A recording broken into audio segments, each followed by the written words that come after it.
La santé au travail concerne tout le monde. Et pourtant, on en parle peu. On a tort. Sa prise en charge nous coûte très cher.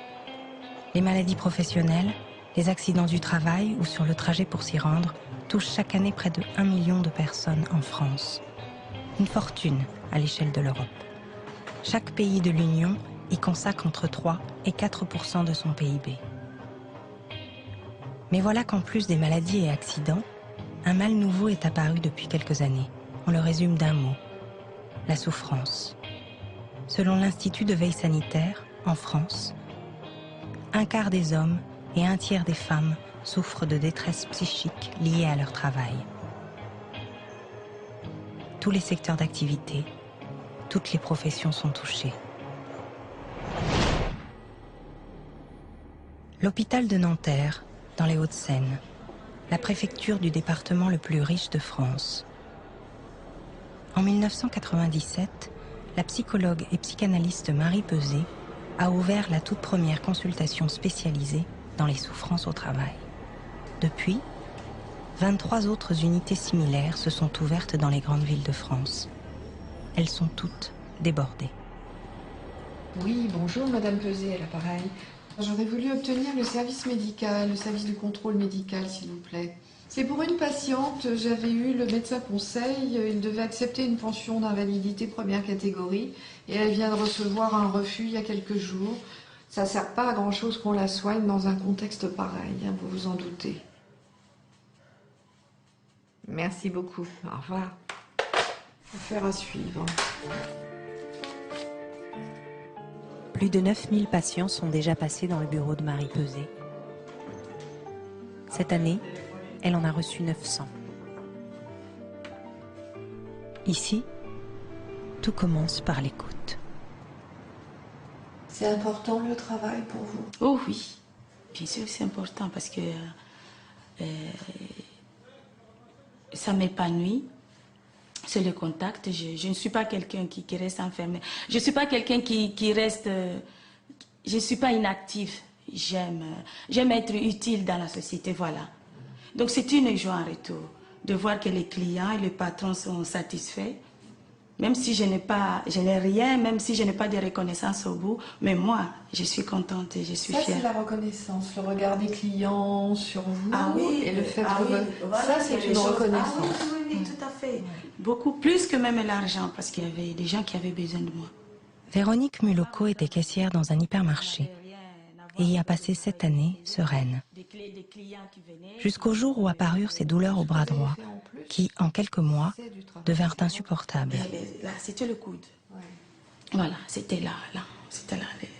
Tout ce que je soulevais, ça tirait, ça... C'était que je fasse quelque chose, que je ne fasse rien. C'était là constamment. Et là, j'ai vu que non, il y avait quelque chose qui n'allait pas. Et là, j'ai été voir consulter le médecin. Véronique Muloko est victime de ce mal en pleine explosion, les TMS, troubles musculo-squelettiques, qui touchent en France un salarié sur 8. Un mal qui représente 7 millions de journées de travail perdues chaque année et coûte plus de 710 millions d'euros à la sécurité sociale. Ce qui a poussé le ministère du Travail à lancer cette campagne de sensibilisation. L'apparition des troubles musculo-squelettiques ne doit rien au hasard. La course à la productivité et les nouvelles technologies ont transformé la nature même du travail dans nombre de métiers. Le travail d'une caissière consistait à prendre un produit, vérifier son prix, l'enregistrer dans la caisse et le déposer plus loin. Maintenant, les caissières ne font plus qu'un geste, présenter un code-barre devant un rayon laser. C'est 3 fois plus rapide. Mais désormais, une caissière soulève en moyenne 1 tonne par heure. Vous étiez, travaillez beaucoup, travaillez vite, travaillez très bien, de manière parfaite.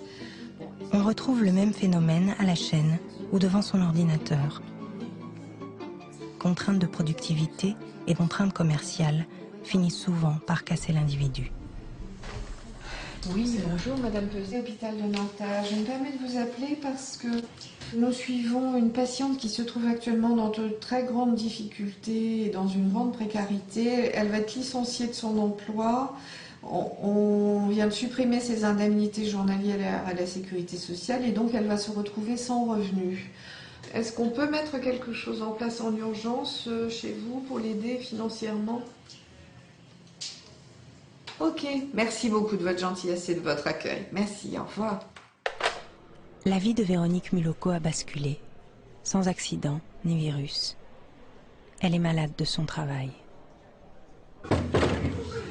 Speedy Gonzalez, on repart dans le sens. Il n'y a pas de remède miracle aux troubles musculo-squelettiques. C'est un mal de l'usure. Lorsque l'usure est trop profonde, on ne peut plus rien faire.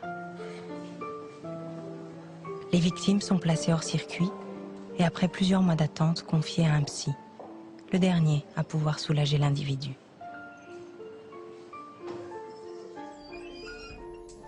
Madame Belladri a travaillé 30 ans dans une usine de produits cosmétiques. Ouvrière, elle était postée à la chaîne de rouge à lèvres. On prenait un thermomètre et on prenait la température et il fallait que ça descende jusqu'à -3. Et quand ça descendait à -3, c'est que ça fait là, on pouvait démouler les rouges. On retirait la première plaque, puis après, on commençait à piquer les rouges à lèvres. Puis on les enlève un par un. On contrôlait l'aspect du rouge. Et quelle ambiance il y avait dans l'atelier à cette C'était époque-là? super, c'était une famille. Ouais. Ah, c'était une famille. On faisait des repas entre nous, on partageait tout ce qu'il y a à manger. Quand on avait même un seul pain au chocolat, on était 5, on le partageait à 5. Parce que le travail, il était pénible. Mais en sachant qu'il y avait des personnes autour de vous qui vous aident, c'était pas spécialement que moi, c'était même leurs copines à côté, leurs collègues. S'ils étaient fatigués, vous avez des cloques au niveau des mains, parce que moi, c'était manuellement. Ils s'échangeaient entre elles et laissaient jamais une personne souffrir. Puis la société était achetée par des Américains. Et là, c'est devenu vraiment la catastrophe parce que là, c'était vraiment marche aux crèves. Et de 44 personnes, ils ont commencé à partir à la retraite. Et les personnes qui partaient à la retraite, ils n'ont jamais été remplacées. Et quand il y avait un coup de bourre, comme ils disaient, c'est que ça prenait des intérimaires. Vous fabriquiez combien de pièces au début? Oh là là, au début, quand je suis arrivée, on faisait un test avec 350 à l'heure. Bon, et à la fin? Il fallait faire 1200 à l'heure. La première cause des souffrances au travail se trouve là, dans les nouvelles organisations du travail qui permettent ces taux de rentabilité faramineux imposés par les investisseurs financiers.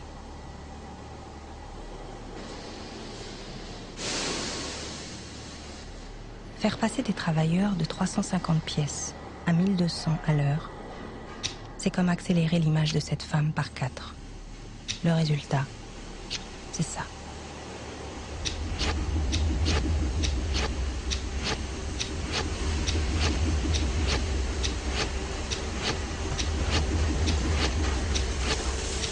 Les douleurs, c'est où? C'est au niveau de mes bras, mes épaules, jusqu'à la nuque et ça descend jusqu'au bas de dos. Et les deux côtés. Et des deux côtés? Les deux côtés. Vous avez toujours un traitement médical? Ah oui. Qu'est-ce que vous prenez actuellement? En cas de douleur forte, la morphine. La morphine. Voilà, la morphine. Et ça vous est arrivé à nouveau d'en avoir besoin? Ah oui. Oui. Ouais. Là, comme là, ça fait 2 jours, c'est une souffrance terrible là. Le Bureau international du travail classe la France au 3e rang mondial de la productivité du travail horaire, juste derrière la Norvège et les États-Unis. C'est un exploit qu'on n'affiche pas, puisqu'au pays du travailler plus pour gagner plus, il est de bon ton de dire que la valeur travail a disparu. N'empêche, ce record de productivité horaire a un coût exorbitant. 10% des hommes sont sous dépendance de l'alcool pour une cause directement liée au travail. 8% des salariés, surtout des femmes, prennent des psychotropes uniquement pour tenir le coup au travail. Notre société l'admet, sans broncher.